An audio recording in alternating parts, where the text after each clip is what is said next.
Segunda parte de la clase diferida sobre la Patria Nueva, el oncenio de Leguía, del curso Realidad Social Peruana. Segunda parte. Bueno, nos habíamos quedado en las bases del gobierno de Leguía, ahora vamos a ver las fases que tiene.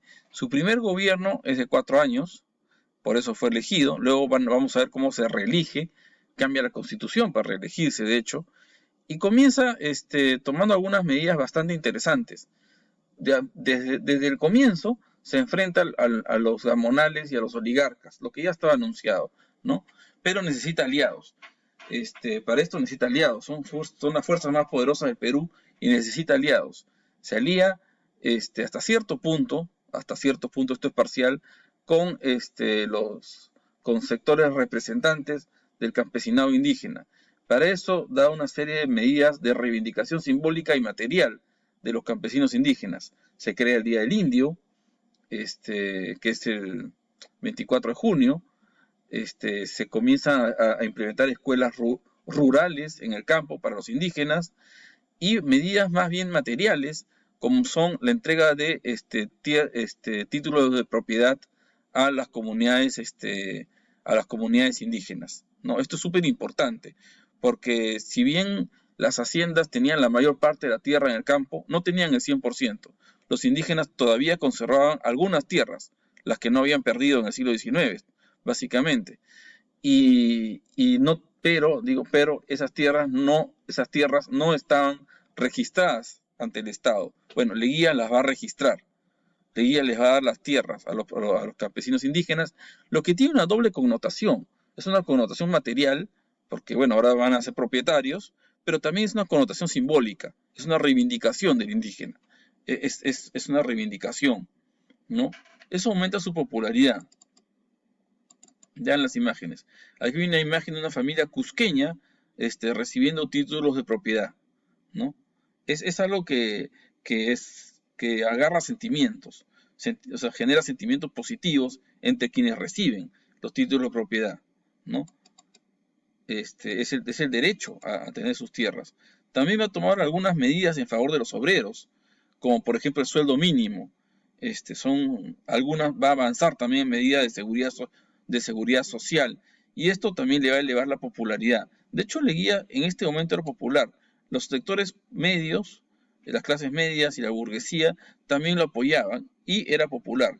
Pero Leguía prontamente se va a dar cuenta que va a necesitar a más aliados para poder hacerle frente a los oligarcas y los hacendados de la sierra, los gamonales, que no están nada a gusto con estas medidas. Básicamente decide aliarse con Estados Unidos, aliado poderoso, ¿no? No basta tener el apoyo hasta cierto punto de los campesinos y los obreros, sino se necesita un aliado más poderoso. ¿Y qué aliado puede ser más poderoso que Estados Unidos? Leguía le parece un excelente aliado y le va a funcionar. Si tiene a su lado a Estados Unidos, bueno, está difícil que traten de derrocarlo o van a fracasar cualquier intento de golpe de Estado. El apoyo de Estados Unidos es muy importante políticamente. También es importante el apoyo de Estados Unidos en términos de la economía nacional. Estados Unidos va a invertir mucho en lo que es minería, en lo que es petróleo, en la agroindustria, en las fábricas que hay en Lima y el Callao y en otras ciudades, o sea, las industrias urbanas. Algunas inversiones van a ser capitales mixtos, o sea, van a participar inversionistas norteamericanos en conjunto con capitalistas peruanos. Entonces son inversiones mixtas de burguesía peruana más inversionistas de Estados Unidos. Y esto favorece mucho a la burguesía peruana, favorece mucho. Y también favorece a la clase media, porque la clase media ve que son profesionales que trabajan para la burguesía, ven cómo sus salarios se van a incrementar. Piensen en los médicos, en los economistas, los ingenieros, los abogados de la época, comienzan a ganar más. Entonces les va bien. O sea, en general el Perú comienza a crecer con los préstamos, porque además van a haber préstamos de Estados Unidos, se van a poder hacer grandes inversiones para modernizar a la infraestructura del Perú. Aquí le estoy poniendo en la pantalla algunos ejemplos, ¿no? Carreteras, puertos, obras de irrigación, muchas obras que van a ser muy importantes en cuanto a infraestructura. Aquí podríamos añadir construcción de escuelas, de hospitales, etcétera, ¿no? Hay más cosas, infraestructura, ¿no? Claro, hay un tema aquí interesante que lo relata sobre todo el historiador Alfonso Quirós, y es que en todo este proceso de endeudamiento y de gasto, porque aumenta el gasto nacional, hubo mucha corrupción, ¿no? Las redes de corrupción, de clientelismo político, son bastante fuertes, ¿no? Y esto luego le va a pasar factura al gobierno, ¿no? O sea, esto luego se va a volver en contra del gobierno. Pero hasta al principio las cosas iban bien. Sigamos. Este, no basta, según Leguía se da cuenta, la alianza con Estados Unidos para poder contener. Recuerden que Leguía tiene enemigos poderosos. Tener de enemigos a los oligarcas de la costa y a los gamonales de la sierra no es poca cosa para el Perú de esta época. Es bastante en realidad. Son enemigos demasiado poderosos. Entonces, bueno, ya tiene el apoyo de Estados Unidos, pero necesita tener control interno del territorio nacional. Y para eso, moderniza a las Fuerzas Armadas. La modernización de las Fuerzas Armadas y también de la policía es importantísimo. Es importante porque se acaba una historia en la cual los terratenientes, sean de la costa, de la sierra, o sean aliados entre ellos, se tumbaban a los gobiernos. Se acaba esa época. Una época que había durado todo el siglo XIX, se acaba. ¿Por qué se acaba? Porque hay algo muy interesante, y es que los hacendados, sean de la sierra o de la costa, tenían armas, tenían armamento y tenían gente armada, lo que ahora podríamos llamar seguridad, pero es más de lo que podríamos llamar seguridad. Tenían pequeñas tropas, milicias, que podían tumbarse a un gobierno si se juntaban 3, 4, 5 grandes hacendados. Si se juntaban 3, 4, 5 grandes hacendados, se podían tumbar un gobierno. Y eso es lo que pasó todo el siglo XIX. Ya, Leguía quiere acabar con esto, y lo acaba. Cuando moderniza las Fuerzas Armadas, al mismo tiempo desarma a los hacendados, los desarma. O sea, les da un tope de armamento que pueden tener y no más. El resto de armamento solo lo puede tener la Fuerza Armada.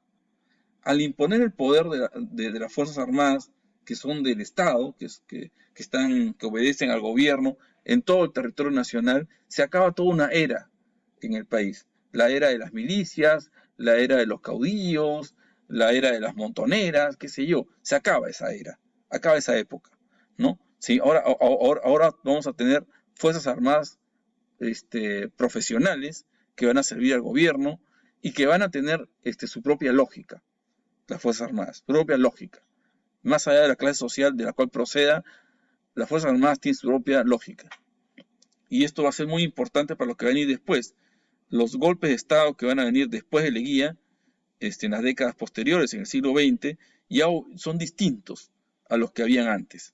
Ya no son golpes de Estado de un grupo de hacendados financiando caudillos, no.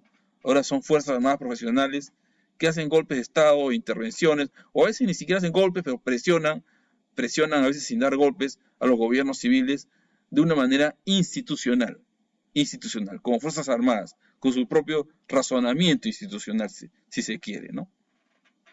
En la segunda fase del gobierno de Leguía, ya hacia fines de la década de los años 20, la popularidad está bajando. El tema de la corrupción está afectando a la economía nacional. Los sectores populares se dan cuenta que el gobierno no los está beneficiando tanto como ellos aspiraban. Estoy hablando de los obreros, pero también de los campesinos. Aumenta el liderazgo de estos dos grandes líderes, de los cuales ya hablé, de Aya de la Torre y de Mariátegui, y el gobierno comienza a volverse más represor, ¿no? Comienza a encarcelar opositores, Aya de la Torre lo manda al exilio a México, José Carlos Mariátegui es aprisionado. Anécdota, el gobierno quiso mandarlo también al exilio a Mariátegui. Mariátegui ya había viajado a Europa una vez y el gobierno quería mandarlo por segunda vez y para siempre, porque lo quería lejos, pero no pudo. Estamos hablando del año 28, 29, no pudo porque Mariátegui estaba ya tan mal de salud que el gobierno se dio cuenta que si lo metían en un barco a José Carlos Mariátegui, en un barco, se iba a morir en el barco y eso iba a ser un escándalo internacional y el gobierno no quería eso. Entonces, no lo metió preso, sí lo metió preso a Mariátegui, sí lo metió preso, pero no lo mandó al exilio. Otra cosa importante del gobierno de Leguía es que ¿cómo se llama? El Banco Central de Reserva, ¿no? Leguía se crea el Banco Central de Reserva y con eso se cohesiona la moneda nacional. Antes de Leguía sí había una moneda nacional que circulaba básicamente en Lima y en las grandes ciudades, pero dentro de cada hacienda no. Cada hacienda fabricaba su propia moneda, acuñaba su propia moneda, que se llamaban las fichas, sus fichas, ¿no? Entonces, esto pues es lo más opuesto a una economía nacional. Es un esquema feudal. Si cada hacienda tiene su propia moneda, es casi como si fuera un paisito, un país en pequeño, y esto es cuasi feudal o semifeudal. Bueno, Leguía acaba con todo esto. Les impone a las haciendas no solo la fuerza de la Fuerza Armada, valga la redundancia, sino la fuerza económica de una moneda que es emitida desde el Banco Central de Reserva en Lima y que va a cubrir a todo el país, ¿no? La moneda del Perú. Ya no más las fichas de cada hacienda, sino una moneda nacional. Si bien es cierto que, hago la aclaración, el sistema de fichas continúa después de Leguía, ya continúa muy, pero muy debilitado. Muy debilitado. Ya las fichas, o sea, las monedas de los hacendados, ya no van a tener la fuerza que tuvieron hasta antes de Leguía. De ahí en adelante, claramente la moneda nacional, la que se emite en el Banco Central de Reserva en Lima, hasta hoy, que la que se emite hasta hoy, es la que prevalece en territorio nacional. Y finalmente llegamos al ocaso de Leguía, ¿no? El ocaso de Leguía, que es bien el derrumbe, ¿no? Ya Leguía venía con su popularidad mellada. Es cierto también que cuando un presidente gobierna mucho tiempo, su popularidad se va erosionando, el desgaste político, es el desgaste político natural que hay en cualquier gobierno largo. A esto hay que sumar un factor muy importante, decisivo, que es que en el año 1929 Estados Unidos tiene una gran crisis financiera, ¿no? El famoso crack del año 29 de la Bolsa de Nueva York, el crack del 29 de la Bolsa de Nueva York, una crisis financiera que afecta sobre todo a Estados Unidos. Y cuando Estados Unidos se ve afectado por esto, ya no puede apoyar económicamente a sus países aliados, entre ellos al Perú de Leguía, no lo puede apoyar, porque ya no tiene tanto dinero, se tiene que concentrar en sanear su propia economía. Y el Perú más bien lo que tiene es el deber de pagar las deudas, sobre todo las deudas que tiene con Estados Unidos, que ahora Estados Unidos nos exige que paguemos las deudas. Entonces Leguía se ven aprietos, ya no recibe el apoyo económico de Estados Unidos y por el contrario, Estados Unidos está cobrándole al gobierno peruano lo que el Perú le debe.